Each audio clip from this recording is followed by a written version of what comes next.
ଆଜିର ସମୟରେ ଦୁନିଆ ବଦଳୁଛି, ଲୋକମାନଙ୍କର ମଣିଷପଣିଆ ବି ବଦଳୁଛି। କିନ୍ତୁ କିଛି ଏମିତି ବି ମଣିଷ ଅଛନ୍ତି ଯେ ନିଜ ଜୀବନର ପ୍ରତି ମୁହୂର୍ତ୍ତକୁ ଦୁନିଆରେ ଅସହାୟ ଓ ଅବହେଳିତଙ୍କ ପାଇଁ ଏକ କରିଦେଇଛନ୍ତି। ସେଇଭଳିଆ ଜଣେ ନିଆରା ବ୍ୟକ୍ତିତ୍ୱ ହେଲେ ବଳରାମ ବାରିକ, ଯେ ପୁରୀ ଜିଲ୍ଲା ମାରୁତି ସେନା ସଂଗଠନର ଜିଲ୍ଲା ସଭାପତି ଅଛନ୍ତି।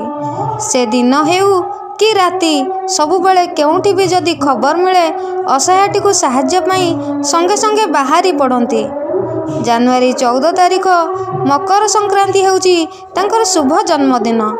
ଏହି ଉଦ୍ଦେଶ୍ୟ ମାରୁତି ସେନା ରାଜ୍ୟ ସଭାପତି ପପୁଦଳ ବେହେରା ଏକ ସେବା କାର୍ଯ୍ୟକ୍ରମର ଆୟୋଜନ କଲେ। ବିଭିନ୍ନ ସ୍ଥାନରେ ଅସହାୟମାନଙ୍କୁ ବିସ୍କୁଟ ଓ ଫଳ ବଣ୍ଟନ କରାଗଲା। ରାତିରେ ଅସହାୟମାନଙ୍କୁ କମ୍ବଳ ବଣ୍ଟନ କରାଗଲା। ତାଙ୍କର ସଂଗଠନର ସଦସ୍ୟମାନେ ଅସହାୟଙ୍କୁ ସେବା ଦେଇ ଦିନଟିକୁ ବଳରାମ ବାରିକଙ୍କର ଜନ୍ମଦିନ ଉଦ୍ଦେଶ୍ୟରେ ଉପହାର ସ୍ୱରୂପ ଅତିବାହିତ କରିବାକୁ ମନସ୍ଥ କଲେ।